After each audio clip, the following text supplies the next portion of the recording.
Kalau intelektual itu harus izin. Izinnya kemana Mas? Ke WAMI. Oke, kemana dong Mas Dani?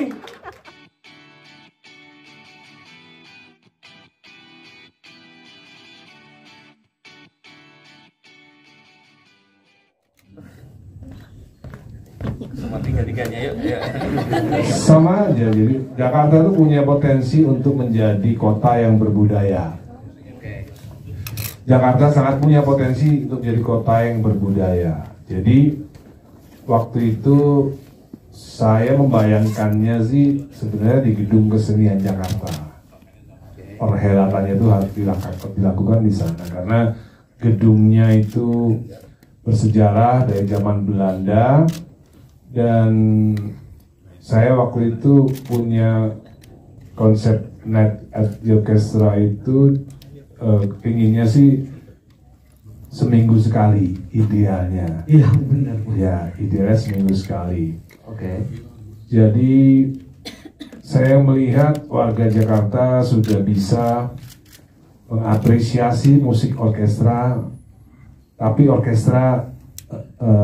musik orkestra dalam terminologi saya sebagai pembuat IP Night at the Orchestra. Jadi orkestra yang mempunyai potensi untuk bisa mudah dicerna, jadi tidak rumit. Jadi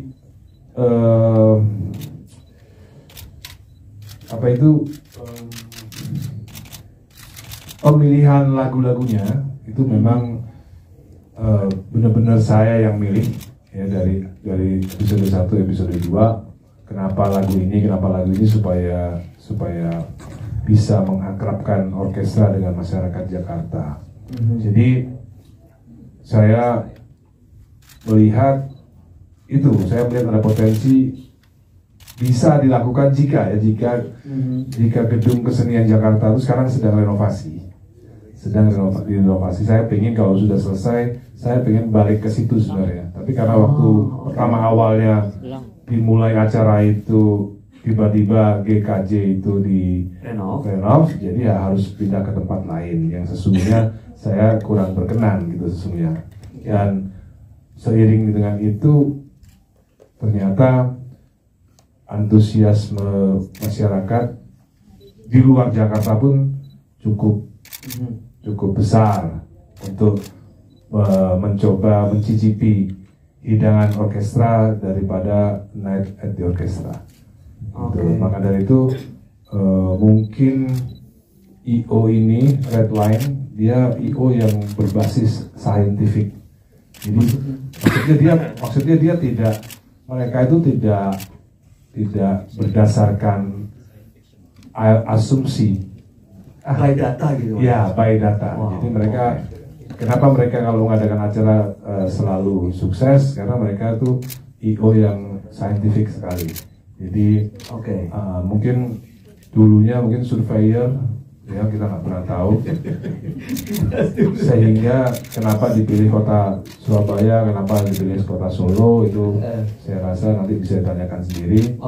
Yang pasti berarti ada keinginan daripada masyarakat di kota lain yang ingin mencicipi budaya baru, musik orkestra gitu. Siap, bicara soal masyarakat yang menjadi pengunjungnya nih, dari marketnya. Mas kan udah ada 30 tahun Dewa, lalu pesta rakyat. Sekarang nih yang datang ke Night at Orchestra ini, yang tadinya pakai jas cuma ke kondangan doang, akhirnya bisa nonton konser pakai baju yang di lemari doang loh Mas. Ini memang menyasar market yang spesifik, datanya adalah yang market tertentu gitu, atau gimana Mas? Ya sebenarnya cara menghormati musik orkestra itu dengan nonton pakai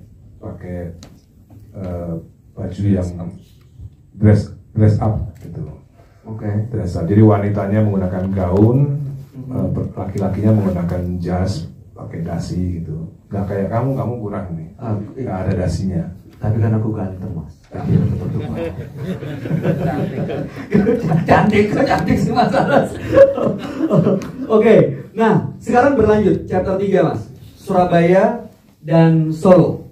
Bisa diceritain Mas? Saya nggak bisa ceritain karena itu kota yang milih adalah IO. Oke. Padahal sebenarnya saya masih ingin untuk mengadakannya di Jakarta. Gitu. Berarti masih akan ada chapter 5, 6, ada 7. dong. Dan Night at Orchestra at Dewa 19 Night at the Orchestra ini hanya untuk Dewa 19 yang tampil. Atau tadi kan Mas Ari bilang ini IP. Artinya siapapun kalau dibikin seminggu sekali Dewa 19 kalau dilihat dari umur enggak, ya kalau seminggu sekali agak gimana gitu Mas. Berarti apa musisi lain boleh tampil? Rencananya tidak hanya Dewa 19, rencananya ada pakai konsep ini? Pakai konsep Night at the Orchestra ini ya. Ini IP saya yang bisa dipakai gitu. Bisa digunakan, harus dengan izin ya.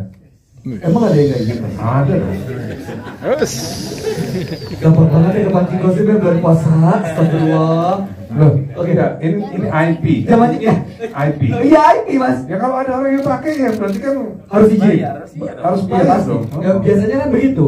Iya. Semuanya begitu kan? Iya, IP, namanya IP kan.